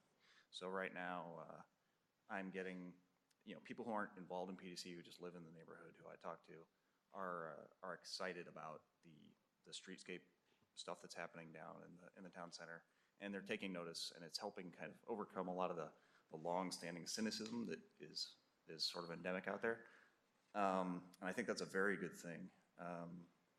So a lot of what we're trying to focus on is doable projects that we think will keep the ball rolling. One thing that we're looking forward to a little bit in further streetscape stuff down on Lower Foster, but that's going to be at least a year or two out. So some of the other things that we'd like to talk about, the temporary uses of a lot of the PDC-owned properties that are in the town center area. I outlined quite a few in my letter, but also the kind of the discussion that we had and the vision I'd kind of like to share is that if we could turn any of those pieces of property into kind of incubator spaces for small businesses or for nonprofits. Full disclosure, I'm on the Green Lentz board. We're using one of the spaces. but things like that I think are great. They bring people in and they create some vitality. And if any of those properties could be used in that sort of way, we're very excited about that. But anyway, sort of back to the infrastructure projects. So one in particular that I would like to advocate for and that we would like to advocate for is some basically sidewalks up Ellis from 82nd or 84th to 92nd. It's just out of the town center, but it's been identified as a priority by PDOT and also by a Citizen Advisory Transportation Board, and also the URAC thought that was a very worthy project. It needs some matching funds, and I know that this is probably something you guys have numbers for, but it doesn't directly tie into the strategic plan. We realize that, but you're improving the physical environment that we're hoping to recruit people into, and also it's an easy gimme as far as a momentum project. It does keep something going, and it provides a stopgap between the current streetscape stuff and what is going to happen in a few years down on Lower Foster. And as far as I've heard, PDOT is really ready to go with it. And as far as where to, if you're worried about what to move around in the budget, where you could allocate some funds, I mean, if you look at sort of projections versus, or budgeted versus actuals, there are definitely some gaps of dollars that could be shifted in a strategic way. But yeah, so that project is definitely high on our. We think it's really a good idea in the current environment with the current strategy in place. And that's about it. Okay, All right. thank you. Any questions? I've got a couple comments, but I know you want to speak up about the same thing, so why don't you go ahead and. Okay. Good morning. Thank you for allowing me to be here. My name is Rosemary Coloraffi, and I'm a member of Lentz Neighborhood Association and a Lentz homeowner. So I live off Southeast Ellis between Southeast 82nd and 92nd Avenue, and I frequently use the Max Green line. As a matter of fact, I took it to come down to this meeting today, and I need to walk down Ellis. So basically, I face spraining my feet, throwing out my osteoarthritic knee and hip, while trying to avoid the cars in the street so I don't die. As soon as I open my mouth, people can say, "You're not a native Oregonian." Okay, so confess, I relocated here from New York City by choice almost 3 years ago. I love New York. I lived there all my life. I never knew that a city could not have sidewalks. I love Portland even more now. I want to stay. I love it here. The only thing I don't like is the lack of sidewalks. So basically, every day I face walking on muddy, gravelly, pothole-laden, gravelly, rocky, uneven walkways with large vehicles that are blocking the walkway that somehow are not ticketed and aren't allowed to stay there, which often force me into walking into the street. And I call parking violations, and a little something happens, and then it's the same thing. I really need sidewalks. The number 10 bus runs down Ellis Street. There's schools nearby. There's Waddles Boys and Club, Girls and Boys Club nearby. And so I just want to emphasize what's been said before. And basically, that is the main thing I'm here to say. And I thank you for listening. And I thought I would lend a voice to this effort. Oh, and in addition, this year I just opened a small business in Northeast Portland and Hollywood. I wanted to open it in Lentz Town Center, but it wasn't ready for me yet. Going forward in future years, I hope to be able to do that.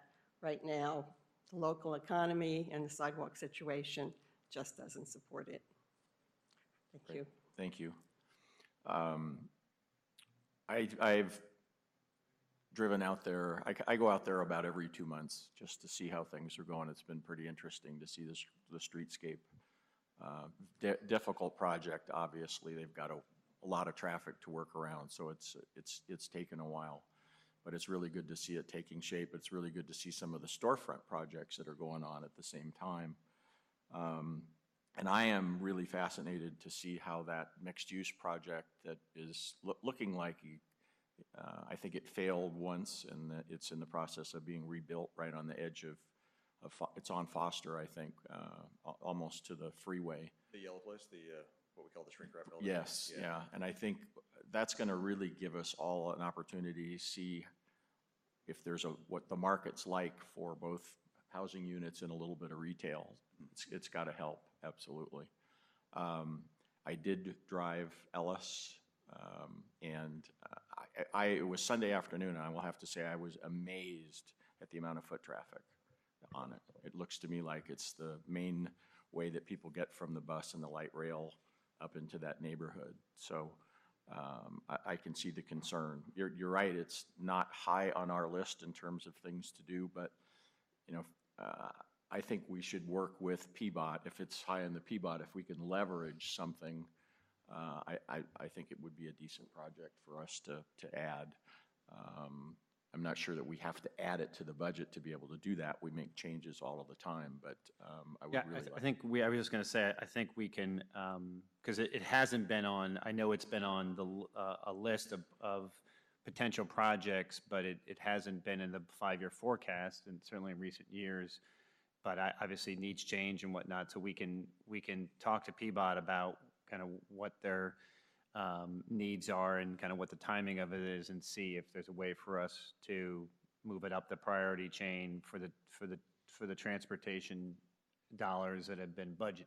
So it would basically be prioritized over other transportation projects, but if this is what the community is now saying is a priority, then I think it's worthwhile for us to take a look at it. But we're going to look to PBOT first to tell us, is this something ready to go, and does this match their priorities? Because we're not the transportation streets experts. We work with our sister bureau to make those calls. So this is definitely a leveraging kind of situation, and I have 2 quick comments. So one is that, I mean, I would hate to see something like the Lower Foster streetscape get put off because you're taking home that this is a bigger priority than that. I'd say that they both need to happen for sure. And the other is that I tell people a lot when I'm having discussions about what PDC does and trying to, sort of liaison between this building and my neighborhood, that there are a lot of very worthy projects that are not appropriate for TIF dollars and not appropriate for PDC to take on. And this one, to my mind, does cross over into something that works for our PDC project. Thank you. Any commissioners, any other? Thanks very much. Patrick. Morning, Commissioners. My name is Patrick Gortmaker. I am co-chair with Patricia on the River District Urban Renewal Advisory Committee and on the board of the newly formed Old Town Chinatown Community Association, which is a meshing of our business association and neighborhood association into a new active group and board members. So 2013, 2014 budgets, they're dwindling. 2021 is on the horizon.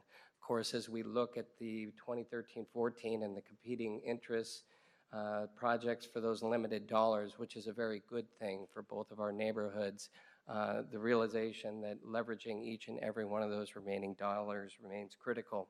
Of course, the 2 largest projects in the district, Centennial Mills and the post office blocks, remain the top priorities. We heard great presentation this morning, very optimistic about how that will move forward with Centennial Mills. Post office, cannot urge the commission enough to continue those discussions, to not let that 10 acres slip through our fingers. Jobs, jobs, jobs, but at what price? I understand that. But Commissioner Strauss, in the event the post office isn't a reality, perhaps that $60+ million can shore up some of those certainly unknown costs at Centennial Mills, which will be critical for this district and this region, the success of that project. Old Town Chinatown, of course, part of the River District. We really, really need a win in Old Town Chinatown right now.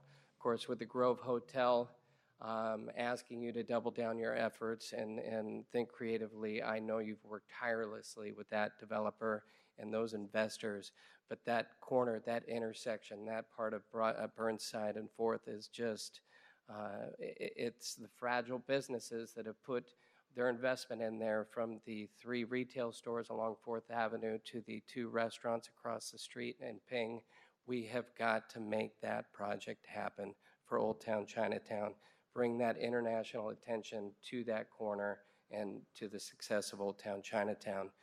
That goes along with the parking. We've recently started working with Lou and Peter Englander on parking, looking for parking location in Old Town Chinatown in the district, which makes sense with the older historic buildings underparked, all the institutions that have come online, Mercy Corps, U of O, OCOM, that's going to be critical. Signals, I know the signals has been a sore topic. Encourage you to work with PBOT. I don't know where that is. I know that you told them to go away with better engineering. We need to make sure we leverage $2.5 million appropriately. It's been vetted by the neighborhood association, supported by the business association. Those signals for safety and access, including the one at 4th into Old Town Chinatown, remain a high priority. And then finally, I would just say, you know, the flexibility, continued flexibility in the remaining years to respond to the market, to not miss any opportunities, whether it's in Old Town Chinatown or the River District, keeping that flexibility that may or may not fit within the cluster, especially in Old Town Chinatown. The cluster may not fit, but certainly when we had Quality Jobs Program, storefront, seismic, those are going to continue to be critical. And finally, one last comment, PDC assets, 3rd and Oak, 3rd and Taylor, the sale of those assets returns money to that district, which can be spent inside the district. So continue to urge you to look at the following through those opportunities. Thank you. Great, thanks, Patrick, and thank both of you for all of the hard work that you've put in over many, many years. I would suggest at our last presentation to City Council on the budget, they asked us to update them in particular on Centennial Mills and the post office. Right. And so it probably wouldn't be a bad idea for the two of you and maybe some other folks from the neighborhood to go visit each one of the individual commissioners so that they can get a sense of, from the neighborhood's perspective, how important these projects are. We're working on it. Thank you. Great. Any other questions? John? Not a question, just a comment. I just want to thank the three of you and everybody else that took the time to come in today and all the volunteers that serve on their URACs to make their communities a better place to live. Thank you. Thank you, Commissioner. Thank you very much. Mr. Barnes.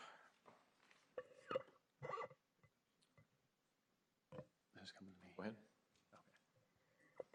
So I'm going to kick this item off since we have two resolutions. Well, I want to make sure that we're set. I mean, I don't want to move into the next one until I'm not sure we're finished. Oh, I'm with the sorry. last one. I was just Tony, because this is really the last opportunity. It's not absolutely the last opportunity, but I want to make sure that all of the commissioners are comfortable with the budget that we're submitting at this point. Yes. Good, all right. Wanted to make sure. I appreciate Absolutely. that. Okay, now,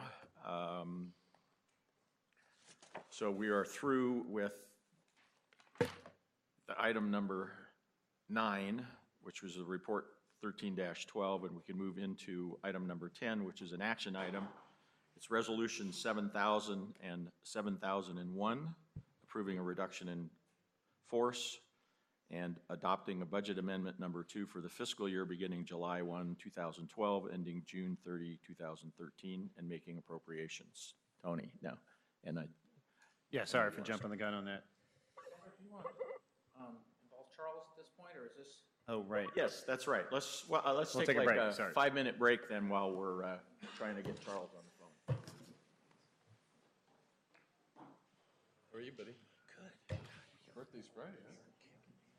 Sounds like it.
the stylus on that? Okay. What's the timeout on it? Is it like a little timeout after certain activity? That's the plan. Right.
Gloomy? I was a little gloomy, yeah. I mean, I'm trying to be realistic about it. I think we all are. You've got to be impressed. He's the perfect person to do the job because I think he's doing it for reasons other than financial, which is really wonderful that he would be participating in such a way. But I guess this group just needs to, you know, if this was $25 million to repair the pier and get rid of all the environmental issues, is the PDC ready to step up to that? We have 17 million.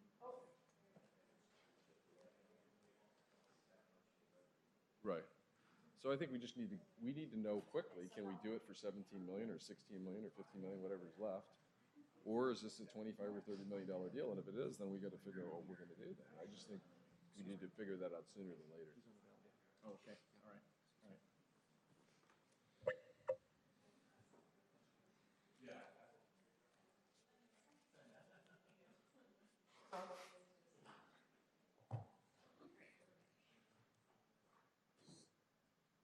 So we will re-adjourn here in a minute. Apparently, Commissioner Wellhite is not available, so we will move forward without him. And Patrick, I know you wanted to introduce this. You good to go? We're good to go. Okay. So we have two resolutions as part of the next action item, and I thought it was appropriate that I do the introduction of the first resolution, given that it involves agency-wide reduction in force. Our declining resources, I think, are a well-known issue that is facing the organization. You know, in general terms, we've experienced over 50% decline in our available resources, whether you look at budgets or actuals over the past 5 years. And while the size of the organization has been decreasing at the same time, it actually hasn't kept pace with that decline in resources. And if you recall, the last time we did a reduction in force, which was in March of 2011, at that time, we anticipated a subsequent reduction in force. And for the sake of providing some predictability to staff and everyone else, we said we would wait for 3 years before initiating another reduction in force. In the interim period, as we continued to do forecasts on our resources and think about the future of the organization, we began to get a sense of what that reduction in force needed to look like.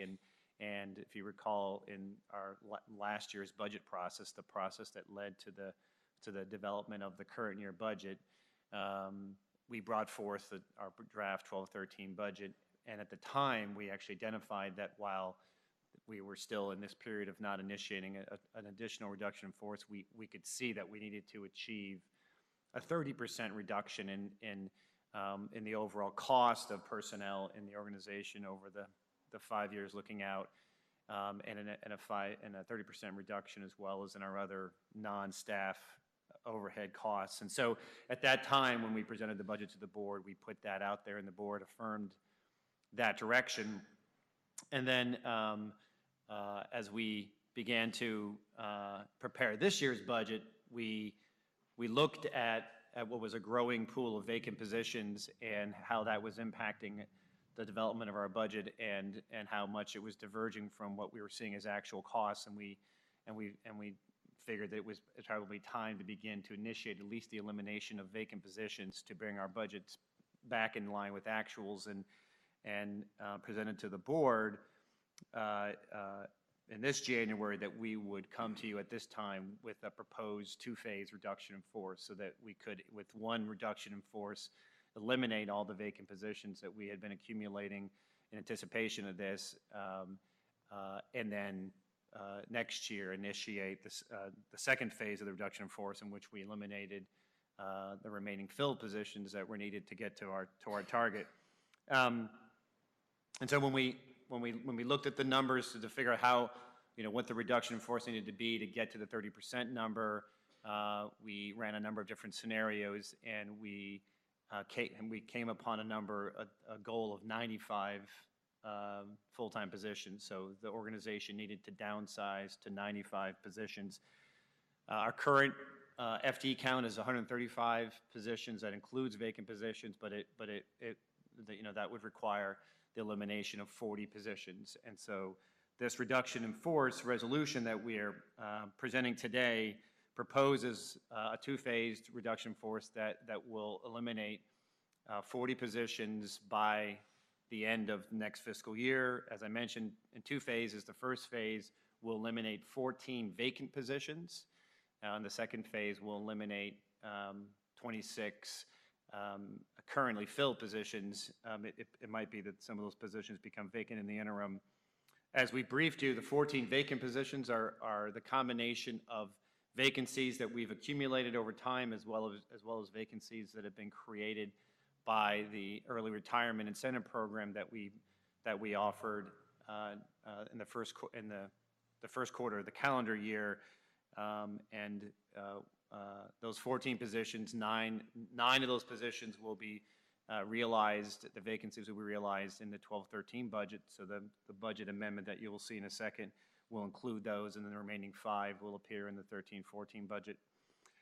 Assuming this resolution does get approved, we will then begin the process of planning for the second phase of the reduction in force, which will involve taking a hard look at where the organization needs to go, what we believe will be the mission of the organization going forward, and the core activities to support that, and then we will look to see where we can find the remaining 26 positions to eliminate from the organization and still carry on the crucial work of the agency. Just a few more things on the resolution. Right now, we believe that the 40 FTE number is the right reduction. It might be as we get into the planning of the second phase of the reduction that we see that the number needs to be a little bit more, a little less. So the resolution allows for that flexibility. If we believe that the reduction in force needs to be substantially greater than 40, we will come back to the board for subsequent authorization. We will provide lists to the board in advance of any phase of the reduction, so that you have a list of the positions. In some cases, that will be confidential, to either because the positions haven't been announced yet, or because the people involved have requested confidentiality. And then the resolution also kind of directs PDC management, based on the conversation last year, to to achieve the 30% reduction in overall personnel costs. And so it does authorize us to take whatever steps are needed to get to that 30% number. And so that is in addition to the reduction in force, the elimination of dispositions. As we've looked at the trends in our personnel costs, it's not simply the elimination of positions that gets us to the goal that we need. I think it's widely known publicly the cost drivers in kind of the public sector, and so we face the same pressures, and so we need to address those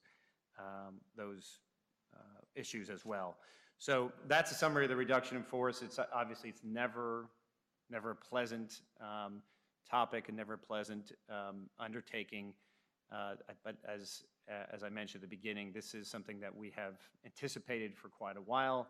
This is something we've tried to be very thoughtful about and provide as much advance notice and predictability about. And for the folks, for the positions that are filled right now, we're providing at least 6 to possibly 9 months of advance notice now that as to the timing of that reduction in force. So I know that the feedback we've received from staff, nobody looks forward to reduction in force, but they have appreciated the transparency and the openness about the timing of this. And so we consider the fact that the board would take action now to give everybody advance notice actually a benefit, so that people can really begin to anticipate when the reduction might happen.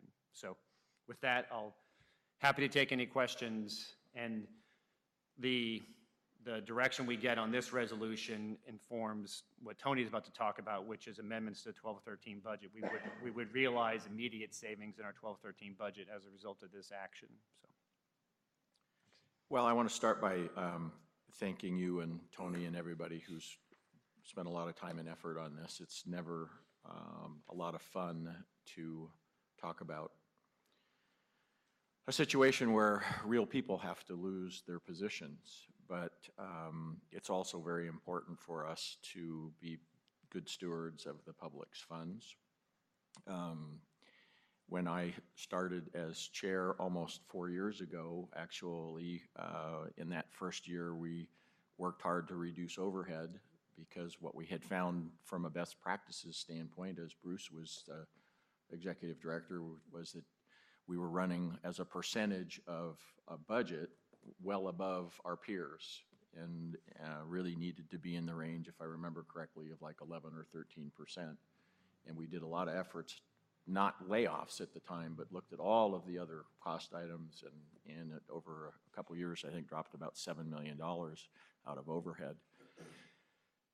But when we sat back and took a look at the declining resources the last couple of years, it's obvious that further cuts have to be made, and unfortunately to the level of actually letting staff go. And the 30% number really wasn't just throwing a dart at a target, it was taking a look at what the revenues were going to look like and what we were going to have to do to get our personnel and overhead costs into the range that are reasonable, or at least seen as reasonable by the rest of the world.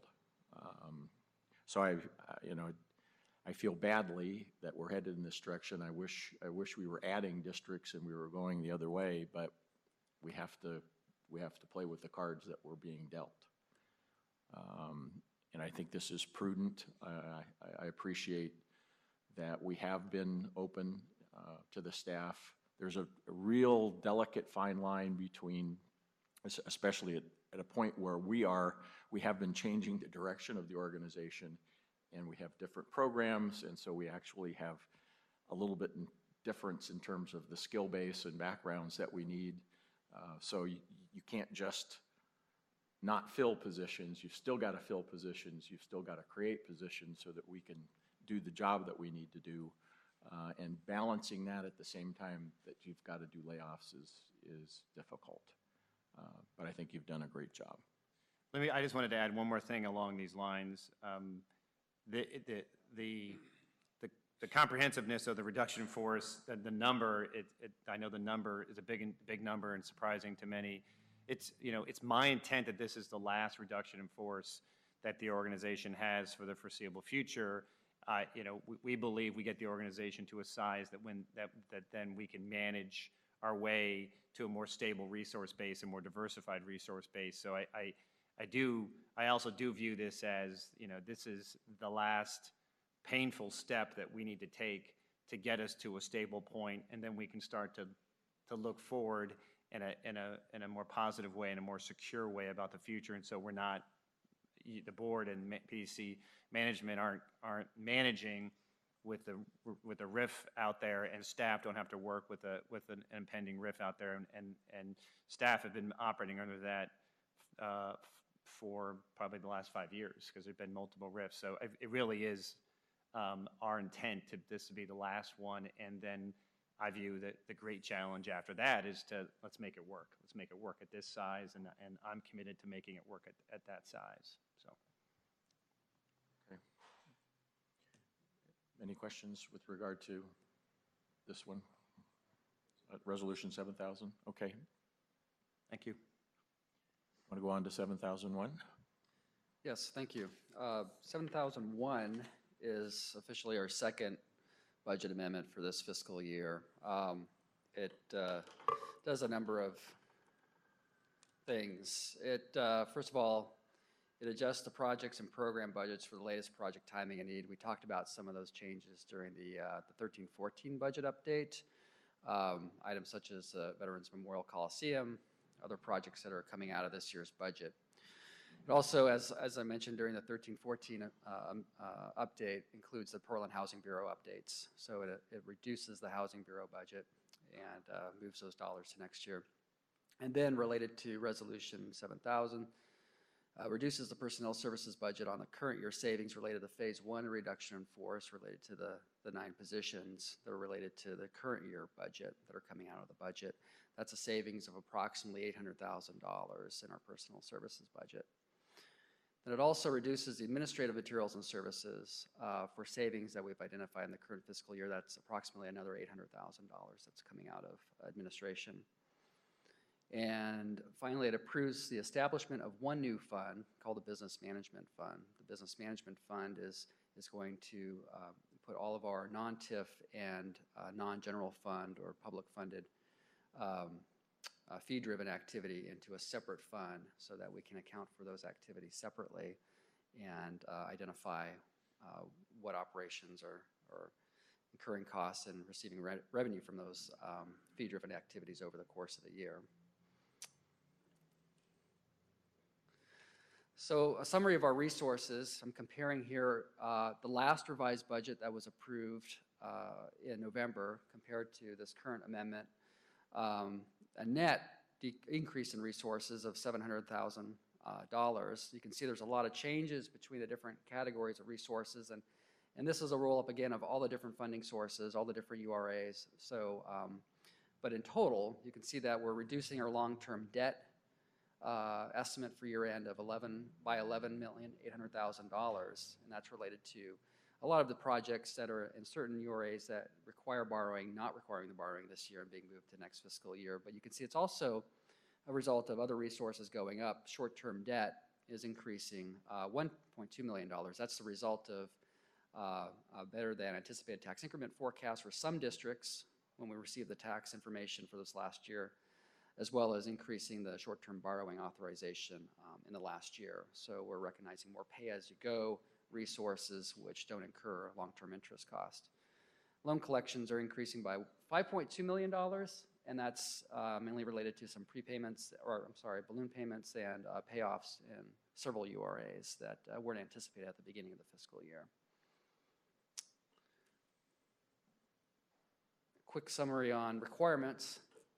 We are decreasing total expenditures by $55.8 million related to what is coming out of the budget and, for the most part, moving into future fiscal years. That'll be part of the proposed budget that we submit to council. The personnel services and materials and services are largely making up the administration decrease of $1.6 million. property redevelopment, that's largely made up of the VMC project as well as Headquarters Hotel and several other smaller projects that are coming out. Housing's coming down by $14.8 million. You can see we're increasing contingency by $56 million. That's related to districts that have cash from the bond sale, primarily related again to VMC. Since we sold bonds last fiscal year, we have the cash and we're recognizing we're moving that cash forward. So a quick summary of those changes again. We're decreasing administration by $1.6 million. Those are changes not just in personnel services, but materials and service decreases in facilities, IT, HR, and other administrative areas. Business development, we're truing up the current year lending budget, decreasing by 2.2, so those resources are available in later fiscal years. Infrastructure is decreasing $6 million. This is mainly, again, related to the parks and transportation projects. It includes Dawson Park, Killingsworth Streetscapes, Lombard, Foster, Lansing Treeway projects. So these projects are moving forward. It's just a timing for next fiscal year. And property redevelopment, as I mentioned, $31 million. VMC project is about 18. Headquarters Hotel, $4 million. The Lloyd Eco District that we're moving from this year to next year, $1.6 million. Lentz Town Center is about 2.6. But we do have some program increases. There is some increased demand for storefront and some property remediation activities for active projects in River District. So we're increasing those line items. Housing is decreasing $14.8 million, and that's mainly related to resources in the Oregon Convention Center URA and the River District URA. There was a recent RFP, and so they're moving forward on those projects, and so those resources, again, are moving to next fiscal year, future fiscal years, as part of the housing set aside. And as I mentioned, $56 million in contingency, combination of higher de jure short-term debt, as well as the project underspending. Can I answer any questions on the amendment? No, thank you. You know, this is the meeting every year where, once again, the proof is in the numbers that we have a pretty predictable revenue stream and we have a pretty unpredictable expense stream, because there's an awful lot of the things that we do that are not really within our control in terms of seeing accomplished Veterans Memorial Coliseum being a big number in there. And trust me, it wasn't because we didn't work hard to try to make it happen. I think it's kind of interesting to see even the Housing Bureau, which should have a much more predictable kind of a project schedule, also has the same kind of a problem in terms of needing to move things forward. A couple of pieces that I really found fascinating in the briefing. One is this new business management fund, I think is really a fantastic idea. When we were working on the VMC project and we were looking at actually managing it, there was a question as to what non-TIF revenue that we had and base that we had, and it was a very difficult question to answer because it was buried in each one of the districts and in each one of the budgets. And this, over time, will shift it into a very clear and identifiable area. And since it's not TIF revenue, it's a lot more flexible in terms of our ability to spend it. So I really think that that's fantastic. And the other piece that also kind of got buried in this, the good news that Tony commented on, was that in every single district except one, the forecast in terms of increased assessed value was higher this year. So we had a couple years where future forecasts fell. It looks like, again, the economy's turned around enough, so hopefully we can look forward to seeing that trend continue, which will provide more resources to us over time. Not enough to make a huge difference in the operation, but nonetheless, you know, $1 million here, $1 million there, it adds up to real money, as they say. So that's what I had. Commissioner Strauss? Done a great job as always, and ready to get on board here with the new budget, so thank you. Commissioner Dixon? Thank you, Tony. Again, I would echo the sentiments of Chair Andrews about the new business fund. I think that really makes a lot of sense, and that was a great addition to the budget. Commissioner Mullis? Thank you, Tony, and to all the staff that does all the hard work behind the scenes on the budget numbers. I appreciate it. And I would just like to echo Executive Director Quinton's and Chair Andrews' remarks on the difficulty that it is sitting at this table and approving an item where people are going to lose their jobs. That's not pleasant business. And it seems kind of ironic because the last 4 or 5 years have been so difficult. And as Chair Andrews said earlier, his business is picking up. You know, our construction industry that's been unemployed at 35 to 60% for the last 4 years is thankfully picking up. And now in this agency, we're faced with a completely different situation. And, you know, we worked really hard over the last few years to get some projects out the door, the Resource Access Center and other things to put people to work. That was, you know, was very, very meaningful. So, you know, this is very difficult. Nobody likes it. I hope everyone in the agency can work together to make it as least painful as possible. And then I think our other charge is figuring out how do we diversify our income and get some more money in the door so that we can, you know, keep this agency stable and moving forward and doing good work, such as Centennial Mills that was here earlier and other projects that are coming down the pike. So, thank you. Patrick? Yeah, I was just wondering, before you take action on the first resolution, I just want to acknowledge Dana Decline and Robert Smith, our union leadership is in the room. I don't know whether they have any comments they want to add at this point. I want to put you guys on the spot, but I just wanted to see if they.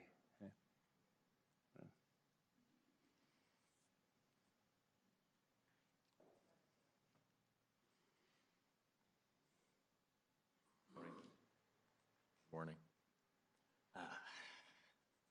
My name's Robert Smith. I'm the ASME Local 3769 president. Thank you for the opportunity to come up and comment.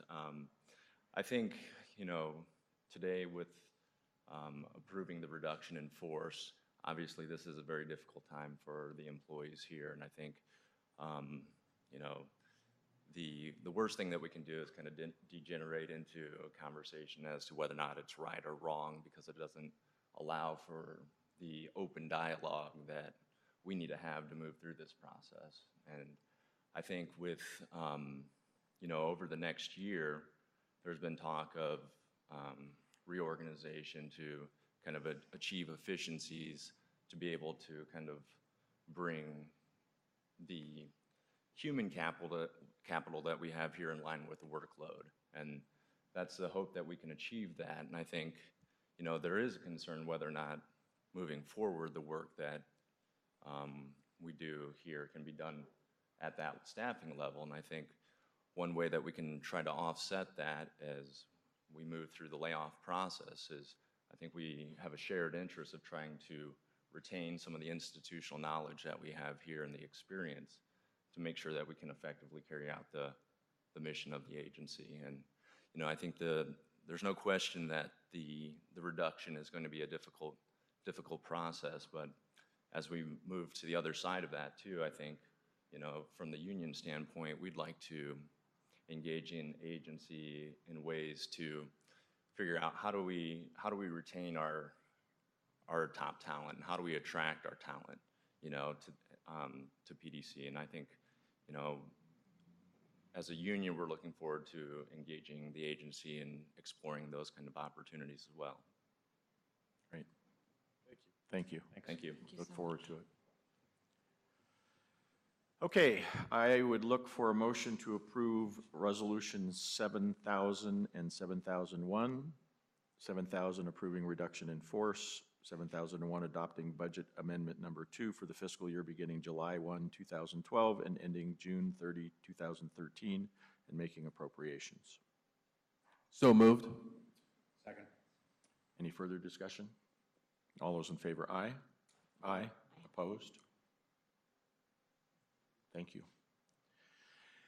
Well, there is no further item on the agenda, and Patrick will be able to get to the airport on time. That's right. So we're adjourned. Thank you. Thank you.